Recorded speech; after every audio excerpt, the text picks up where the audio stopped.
Alright, so today's workout we have open workout 22.2, which is 1 to 10 and then down to 1 of deadlifts and bar facing burpees.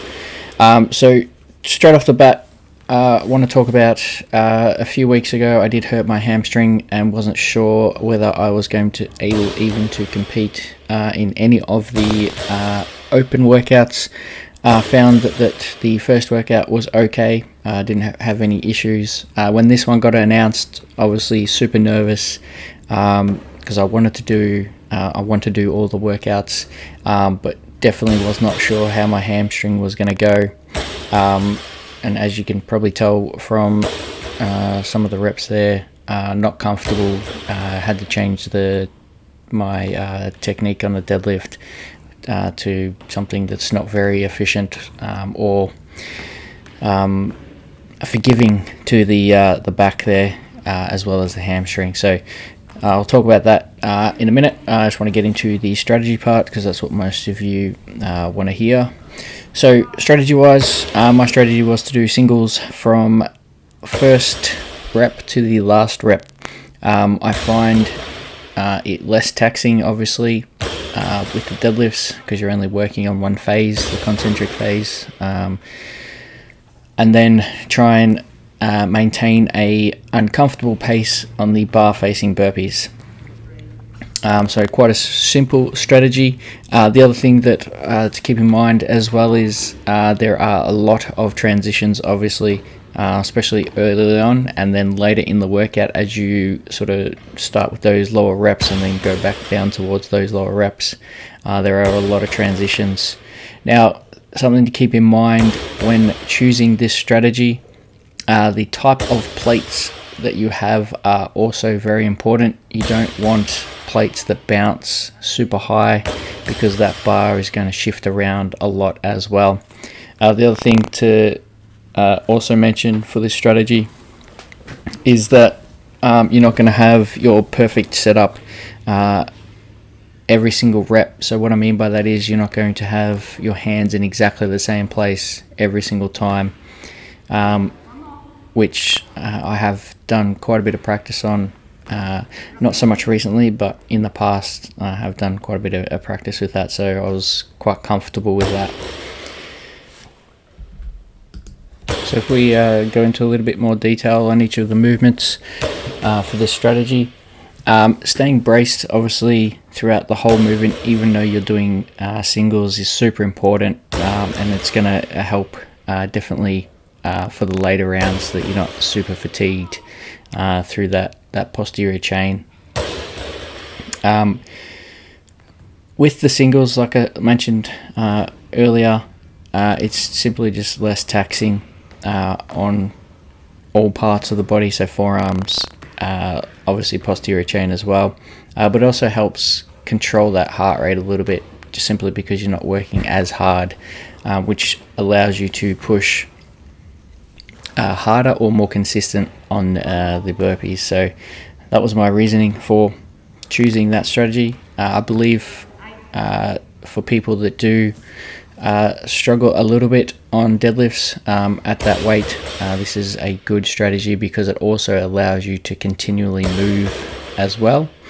So even though here I am taking my time, and that's simply because of my injury and my poor or the ability for me to be able to set up for the deadlift properly because of my injury is what I was getting at.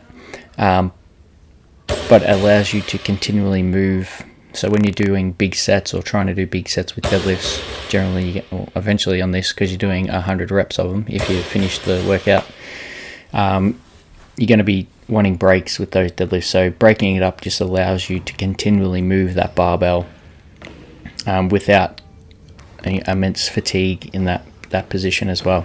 And something else that is super important that sort of takes me into the next one is those transitions. As soon as you finish that deadlift, you want to get down on that ground into that burpee. As soon as you finish your last bar facing burpee, you want to be picking up that barbell.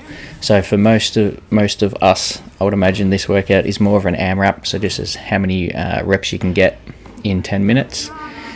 So trying to get as many reps as you can is super important. So to have the ability to be able to pick that bar up straight away is super important. So yeah, so the ability to be able to do reps without having long rest periods is super important in something like a 10-minute AMRAP, because 10 minutes isn't a lot of time, especially when you've got to do 200 reps. So transitions are super important. I think I counted, was it like 38 or 42 or somewhere in between there, sort of transitions. So which is quite a lot of transitions in that 10 minutes. So trying to stay efficient on those can help save time and get you a few extra reps. Moving on to the bar facing burpees. We've had this standard where you got to have feet and hands on either side of the line at least 1 year. Can't remember if it was the year before. The year before that as well. Being consistent is super important when it comes to the bar facing burpees. Practicing what you're going to do for every rep so you're comfortable with it is super important. I do a lot of training on my bar facing burpee technique, so it sort of becomes second nature and I don't have to think about it too much. So that's what I was trying to practice here, even though I was a lot slower than I would have liked. Just because I was working so inefficiently on my deadlift, I wasn't able to maintain a pace, and that sort of hinging up into that high hip position also put a little bit of pressure on the hamstring, which a combination of the two made it a lot worse. But I do recommend practicing before the workout and doing a few sets of like 4.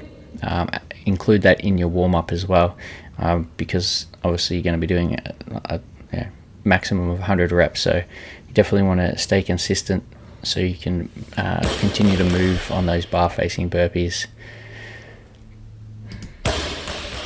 So rather straightforward strategy wise. Singles on the deadlifts, fast transitions, so making sure that you get straight down onto the ground into the burpee and picking up that bar straight after your last bar facing burpee, and just stay consistent in your movement with the burpee, and trying to push the pace, an uncomfortable pace on those burpees is what I was aiming for.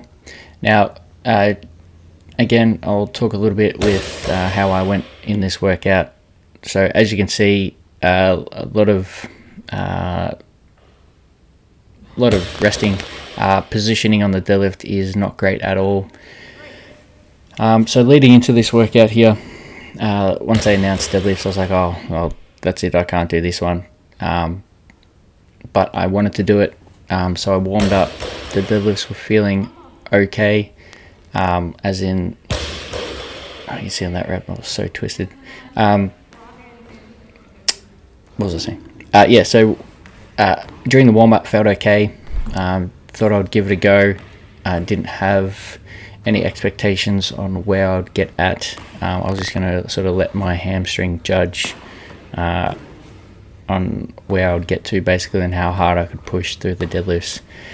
Fairly early in the deadlift, the hamstring started to tighten up on the deadlifts, and I knew that I wasn't going to get very far into this workout, and I was very conscious of the injury. You see here, I stopped. So I stopped at the set of 10s, and it wasn't just the injury that was hampering, although that was my main concern.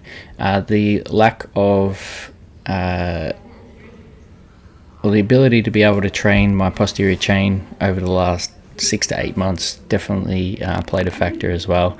I've had 2 injuries now, both limiting my ability to train the posterior chain, and it definitely showed here. So I'm unlikely to do a redo on this one, because I don't want to push my hamstring to the point where I can't do the third one, even though I might not be able to do the third one anyway. So we'll see how we go.